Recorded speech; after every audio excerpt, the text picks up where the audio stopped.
Bill Virdon and Doug Jones, Stephen. We lost a couple of Astros, sort of legends, definitely with Bill Virdon, I would say. He's kind of an Astros legend.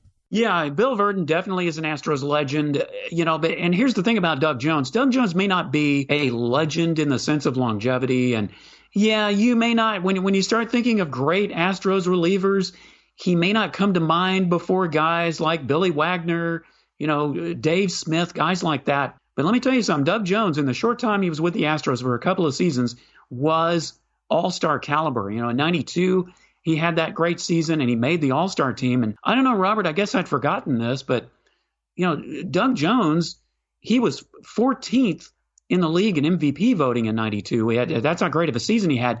And something else I guess I'd forgotten, he spent 16 years in the major leagues. I guess I just didn't know that he pitched that long, but he actually made 5 all-star appearances. So Doug Jones was no slouch. He may not have been Mariano Rivera in the sense of how great a reliever, and again, with the Astros, when you're talking Dave Smith and the ones I mentioned, Brad Lidge and some of those guys. But there was a time when Doug Jones really helped the Astros, especially in that 92 season. Longevity, to say the least. 29th in history, 303 saves, 5 30-plus save seasons, three more with at least 20. So he was around for a while. By the time he got to the Astros, he kind of looked like he had been around for a while. He had that mustache. He didn't look like much of an athlete when you saw him out there on the mound. He looked kind of like a truck driver or something like that. I was like, who's this guy that just walked onto the mound? Is he with the Astros, or is he bringing in some meat to the Astrodome in his 18-wheeler? I didn't know. I wasn't sure. Yeah, exactly. But kind of a bit by surprise that we lost Doug Jones. And then, of course, Bill Virdon, you associate him as far as the Astros as a manager, obviously. And as a player, Bill Virdon was part of that 1960 Pirates team that won the World Series. But a lot of people may not know, Robert, he started with the Cardinals. He was the Rookie of the Year in 1955 with the Cardinals. And I want to say it was a year after that, maybe a couple years after that, they traded him to the Pirates, and he spent the rest of his career as a player with the Pirates. He played alongside, he was a center fielder, was Bill Virdon. He played alongside Roberto Clemente for a lot of those years. And then Bill Virdon ends up managing the Pirates for a while. When he came to the Astros in 1975, as strange as it may seem, Robert, he came in the middle of the season. He came in the summer. I want to say it was July or August, because I remember I was following the team then. They were dead last in the NL West. And, they still had guys like Doug Rader and Bob Watson and Cesar Cedeno and Lee May and guys like that, but they were cellar dwellers.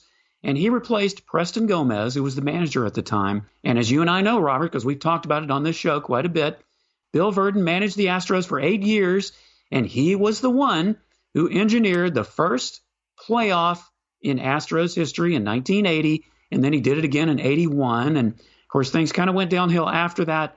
But, man, you can't say enough about what Bill Virdon did. He and Tal Smith both came in 75 from the Yankees, where Tal was the general manager, and Bill actually managed the Yankees for one season in 74. They were the tandem that turned the Astros around and made them a playoff team for the first time.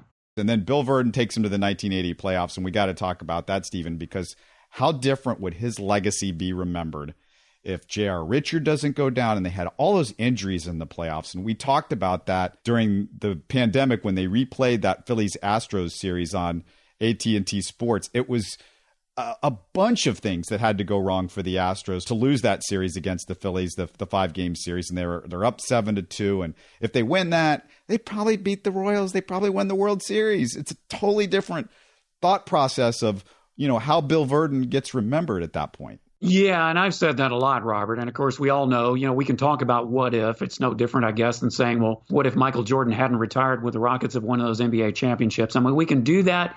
But yeah, I absolutely think that, when you have J.R. Richard in the mix, and what's amazing is, Nolan Ryan had that lead in the deciding game and it just fell apart. How often is that going to happen? It's just one of those things. It could have gone either way. The Astros put up a fight in that series. But as you said, no J.R. Richard, too many injuries. The Phillies did go on to win the World Series. So, I guess if you're going to lose, you want to lose to the team that wins the World Series. But that notwithstanding, Bill Virdon, you can't say enough. A lot of listeners may not remember him, but trust me, I followed the Astros even before Bill Virdon got there. you talk about a guy that was able to turn a team around that was just in the doldrums. I mean, they were horrible that year in 75. It may not have been like the 3 straight 111 losing seasons that, the Astros had, but it was bad enough. And between him and Tal Smith, he just totally changed the look of that team and got them where they were. And they, even before 1980, they almost made the playoffs in 79. But the Reds caught up to them and won the division. And the Astros were, outsiders looking in. But you just knew even then that they were poised for something great the next year. You're listening to Houston Sports Talk.